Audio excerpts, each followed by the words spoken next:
नमस्कार दोस्तों। कार्वी एक ऐसा नाम जिसने 20 नवंबर 2019 को बहुत सारे लोगों की नींद उड़ा के रख दी थी। ये वही कार्वी जिसके बारे में हमने बहुत सारी न्यूज़ सुनी है। कार्वी जिसने 2000 करोड़ का स्कैम किया था, फ्रॉड किया था। इससे रिलेटेड न्यूज़ आप अगर अभी भी सर्च करते हैं तो आपको पूरा डिटेल्स मिल जाता है। कंडीशन ये है कि बहुत सारे ऐसे क्लाइंट्स, लगभग 2,40,000 क्लाइंट्स ऐसे थे जिनका अकाउंट कार्वी में था। उनकी होल्डिंग्स, उनका जो फ़ंड डिपॉजिट उन्होंने करके रखा था अपने ट्रेड्स के लिए, वो सारा ब्लॉक्ड हो चुका था। क्योंकि जब ये फ्रॉड सामने आया था तो सेबी ने कार्वी पर पूरी तरह से बैन लगा दिया था।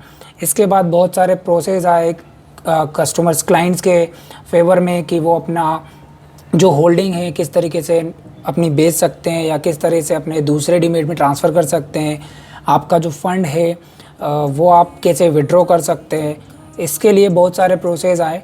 एंड फाइनली मैं भी उनमें से ही एक था। हमारा भी एक अकाउंट था कार्वी में जिसमें लगभग 4 लाख रुपए की होल्डिंग थी और वो फाइनली हमारे अकाउंट में आ गई है।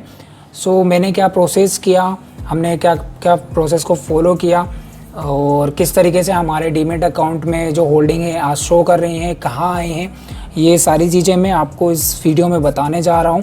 सो प्लीज़ वीडियो को कंप्लीट देखें, स्किप ना करें, कोई भी पॉइंट मिस ना करें।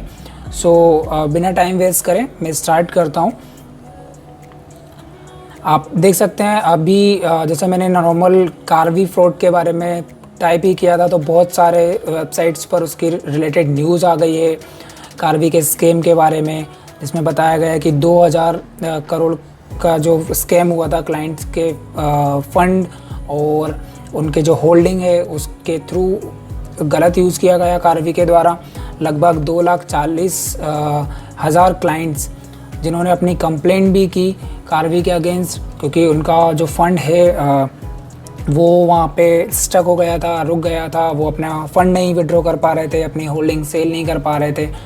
सो इसी तरह से हमारा भी अकाउंट था और हमने भी बहुत सारी प्रोसेस की, लेकिन फाइनली आज हमारे अकाउंट में पूरा अमाउंट आ गया है, वो मैं आपको बताऊंगा। और इसके लिए हमने सिंपली कुछ नहीं किया। बहुत सारे बीच में प्रोसेस आए थे कि आपको कुछ फॉर्म भरना पड़ेगा, कुछ टाइम लिमिट्स दी गई थी। उस टाइम पे भी बहुत सारे लोगों के जो शेयर्स हैं वो उनके अकाउंट में आ गए थे। हमें बोला गया था कि आप कार्वी की वेबसाइट पे जाइए, तो कार्वी की वेबसाइट पे जाते ही बस ये नंबर डिस्प्ले होता था। जब भी नंबर लगाओ तो नंबर कभी लगता नहीं था। इनके कुछ बाद में मेल सर्विसेज चालू हुई तो मेल सर्विसेज पे भी हमें कोई रिस्पॉन्स नहीं दिया जा रहा था। इसलिए हमने ये पता किया कि हमारी जो होल्डिंग है वो डिपॉजिटरी क्या है, CDSL था या फिर NSDL था। इसके बाद हमने लगभग 1 साल बाद 2020 दिसंबर 2020 में हमने NSDL पे कांटेक्ट किया। वहाँ से हमें बताया गया कि हमारी होल्डिंग अवेलेबल है। देन इसके बाद हमें कार्वी के ऑफिस भेजा गया। कार्वी के ऑफिस हम बेंगलोर गए थे।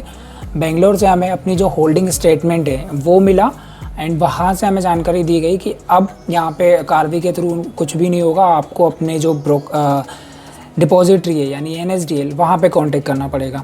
इसके बाद मैं आपको बताता हूँ, हमने बहुत सारे मेल किए NSDL को, बट वहाँ से भी कोई रिस्पॉन्स नहीं आया। कार्वी में हम मेल कर देते थे, वो बोलते थे कि ये रजिस्टर्ड मेल ID नहीं है, जबकि सब कुछ वही था। इसके बाद फाइनली 16 अप्रैल को मुझे मेल आया, ये आप देख सकते हैं। 16 अप्रैल को मुझे NSDL की साइट से मेल आया कि आपकी जो होल्डिंग है, जैसे कि आप सभी को पता है कि जो कार्वी के डीमेट अकाउंट और ट्रेडिंग अकाउंट है वो IIFL एंड एक्सिस सिक्योरिटी को ट्रांसफ़र हो रहे हैं। सो यहाँ पे इन्होंने हमें बताया कि IIFL में हमारी जो होल्डिंग्स है वो पूरी तरह से ट्रांसफ़र हो चुकी हैं। IIFL में हमारे जो जितना भी अमाउंट था वो पूरा ट्रांसफ़र हो चुका था। बट अब मेन दिक्कत हमें ये आई कि IIFL में हमारा जो डिटेल्स है वो कहाँ से क्या मिलेगा। इसके लिए उन्होंने हमें IIFL का वेबसाइट का जो लिंक है, उनका मेल ID दिया। ये आप नोट कर सकते हैं, मैं इसको डिस्क्रिप्शन में भी दे दूँगा, vcare@iifl.com। यहाँ पे हमने मेल किया, इनको कॉन्टेक्ट किया, तब जाके फिर हमें पता चला कि हमारा जो IIFL में अकाउंट ऑलरेडी ओपन हो चुका है और हमारी होल्डिंग वहाँ पर ट्रांसफ़र भी हो चुकी है।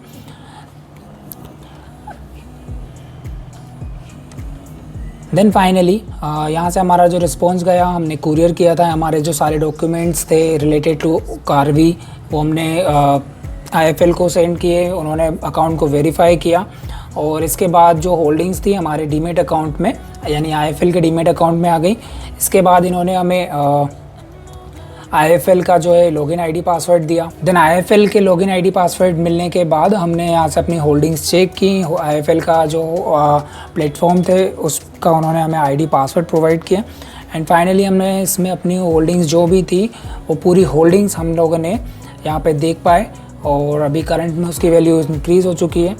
सो यही प्रोसेस आप भी कर सकते हैं। अगर आपकी जो होल्डिंग्स अभी भी आईएफएल में स्टक हैं, अभी भी आपका जो अमाउंट है वो पड़ा हुआ है कारवी में, या अभी आपको कोई जानकारी नहीं है कि कारवी से अपनी जो होल्डिंग्स हैं वो कैसे विड्रॉ करना है, आपको अपना फ़ंड कैसे निकालना है, सो इस सब के लिए आपको ओनली एक बार अपने डिपॉजिटरी यानी अगर आपका NSDL से कनेक्टेड था तो NSDL में आप मेल कीजिए। NSDL का जो वेबसाइट है जो मेल आईडी है वो है relations@nsdl.co.in। सो आप इस पर मेल कीजिए, यहाँ से आपको रिस्पॉन्स आएगा। थोड़ा टाइम लग सकता है क्योंकि हमें भी रिस्पॉन्स आने में कम से कम 1 से 2 मंथ का टाइम लग गया था। मैंने जनवरी या फरवरी में इन्हें मेल किया था और लगभग 2 मंथ बाद हमें मेल का रिस्पॉन्स मिला क्योंकि मैंने बीच में हार्ड कॉपी कुरियर भी किया था। सो उसके वजह से इन लोगों ने हमें थोड़ा जल्दी रिप्लाई भी कर दिया। सो आप ये दोनों ऑप्शन यूज़ कर सकते हैं। आप मेल कीजिए पहले, अगर आपको 6 से 7 दिन में नहीं आता है रिप्लाई तो आप जो भी रिलेटेड डॉक्यूमेंट्स हैं वो आप कारवी के NSDL या फिर CDSL जो भी आपकी डिपॉजिटरी है वहाँ पे आप कुरियर कीजिए विद मेल।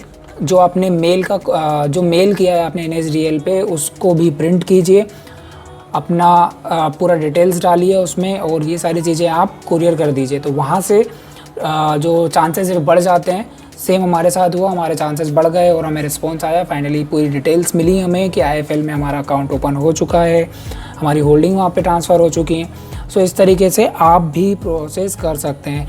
बाकी अगर आपको कोई डाउट आता है या फिर जो जानकारी मेरे पास है वो मैं आपको बिल्कुल प्रोवाइड करूँगा। आप मुझे कमेंट सेक्शन में पूछ सकते हैं कारवी से रिलेटेड जो भी आपके डाउट्स हैं। यहाँ पे एक चीज़ क्लियर कर देना चाहता हूँ कि इसमें हमारा जो फ़ंड था, फ़ंड की वैल्यू हमें याद नहीं है, तो वो फ़ंड हमें नहीं मिला। बस हमारी जो होल्डिंग थी वो होल्डिंग आ गई है। तो फ़ंड के बारे में अभी मेरे पास कोई इन्फॉर्मेशन नहीं है कि अगर आपका कुछ फ़ंड भी था कारवी के अकाउंट में तो वो कैसे आएगा। सो इसकी जानकारी अभी मेरे पास नहीं है, बट बहुत जल्दी मैं उस पर भी सर्च करके आपको जो भी रिस्पॉन्स रहेगा मैं आपको एक नया वीडियो बना के बिल्कुल बता दूंगा, इन्फॉर्म कर दूंगा। सो ये आप देख सकते हैं आईएफएल में मेरी जो होल्डिंग्स थी वो होल्डिंग्स आ चुकी हैं। जितनी क्वांटिटी थी वो पूरा उसके साथ मुझे दिख रहा है। जो मेरे को क्वांटिटीज़ और जो डिटेल्स मुझे कारवी से प्रोवाइड की गई थी, कारवी की जो होल्डिंग्स डिटेल मुझे दी गई थी, कारवी से मुझे होल्डिंग डिटेल्स प्रोवाइड की गई थी, वो सारी होल्डिंग्स मेरे अकाउंट में मुझे दिख रही हैं। मुझे यहाँ पे आप होल्डिंग वाले सेक्शन में जाके देख सकते हैं। सो आपको अपनी होल्डिंग दिख जाएंगी, जो भी टोटल वैल्यू थी आप देख सकते हैं। सारे टोटल मिला के लगभग जो भी 4 से 5 लाख की जो होल्डिंग वैल्यू थी वो पूरा अमाउंट के साथ पूरी होल्डिंग्स मेरे जो आईएफएल का डीमेट अकाउंट है, आईएफएल अकाउंट में आ चुकी हैं एंड मैं फाइनली इन्हें देख सकता हूँ अपने डीमेट अकाउंट में। सो यही प्रोसेस था, सिंपल सा प्रोसेस जो कि मैंने फॉलो किया। हाँ, बस इसमें टाइम ड्यूरेशन मुझे लगभग आज 9 जून है और मैंने इसको स्टार्ट किया था दिसंबर 2020 से। सो लगभग 7 महीने का टाइम मुझे लगा। लेकिन अब के टाइम में अभी की बात करूँ, करंट में बात करूँ तो अब इतना टाइम नहीं लगेगा क्योंकि बहुत सारी चीज़ें मतलब सॉल्व हो चुकी हैं। क्योंकि पहले आईएफएल एंड एक्सिस बैंक का जो आपका demat account and trading account के बारे में जो चल रहा था वो भी सॉल्व हो चुका है। फाइनली आप देख सकते हैं मेरी जो होल्डिंग्स हैं मेरे डीमेट अकाउंट में आई गई हैं। सो इसी तरह से आप भी प्रोसेस कर सकते हैं। आप सिंपली, मैंने 2 चीज़ें आपको बताई। अगर आपका डिपॉजिटरी आपको कंफर्म है तो डिपॉजिटरी को मेल कीजिए, अपना होल्डिंग डिटेल्स लीजिए उनसे। आपके जो कारवी अकाउंट है, अगर आपने अभी तक कुछ भी डिटेल्स नहीं की तो सबसे पहले अपने रीजन के या आप जहाँ पे भी सिटी में रहते हैं, जिस भी सिटी में रहते हैं, जहाँ पे भी रहते हैं, वहाँ पे कारवी ऑफिस जाइए, वहाँ से आपको आपकी होल्डिंग डिटेल्स मिल जाएंगी। वो आप ऑफिस में जाइए, अपनी जो आईडी डिटेल्स हैं, लीगल जो भी आपकी डॉक्यूमेंट्स हैं वो सारे लेके जाइए, आपको वो आपकी होल्डिंग डिटेल्स दे देंगे। देन इसके बाद आप कार्वी के बाद आपको NSDL या फिर CDSL जो भी आपका डिपॉजिटरी है वहाँ पे मेल करना है। वहाँ से कंफर्म कीजिए कि आपका IFL में जो डीमेट अकाउंट है ट्रांसफ़र हुआ है या नहीं। एंड फाइनली आप जब IFL में बात करेंगे, IFL से आपको ID पासवर्ड प्रोवाइड कर दिया जाएगा आपके लॉगिन एक्सेस के लिए। आपको क्रेडेंशियल्स आपके मेल ID पर ही मिलेंगे। सो आपका मेल और मोबाइल नंबर एक्टिव होना बहुत ज़रूरी है। मोबाइल नंबर नहीं भी होता है तो इतना दिक्कत नहीं जाएगी, लेकिन आपका मेल ID एक्टिव होना बहुत ज़रूरी है, क्योंकि हमारे साथ भी वही था। हमारा मोबाइल नंबर जो है वो बंद हो चुका था, बहुत पुराना मोबाइल नंबर था, तब बंद हो चुका था, लेकिन मेल ID एक्टिव था। उसके बेस पर ही हमारा जो सारा काम है वो कंप्लीट हुआ और फाइनली आप भी देख सकते हैं जो होल्डिंग्स है मेरे डीमेट अकाउंट में वापस आ गई हैं। सो वीडियो बनाने का मेन पर्पस यही था कि अगर आपको भी कोई इशू आता है तो आप भी यही सिंपल से स्टेप फॉलो कीजिए। आप कमेंट करके मुझे बताएं आपके भी अगर होल्डिंग्स आ चुकी हैं तो आपने क्या क्या प्रोसेस किए, क्योंकि अभी के टाइम में सारा प्रोसेस बहुत सिंपल हो गया है। आप आसानी से अपनी होल्डिंग्स तो कम से कम लेकर ही आ सकते हैं। फ़ंड का जैसा मैंने बताया, फ़ंड के बारे में अभी मुझे जानकारी नहीं है। फ़ंड का जैसे ही मुझे कोई अपडेट मिलेगा मैं आपको बिल्कुल सबसे पहले वीडियो बना के इन्फॉर्म करूँगा। सो आशा करता हूँ आपको कुछ जानकारी तो मिली होगी और आप फॉलो करें ये स्टेप। इसी तरह की और जानकारी के लिए बने रहिए ट्रेड अल्फा पे। Thanks for watching.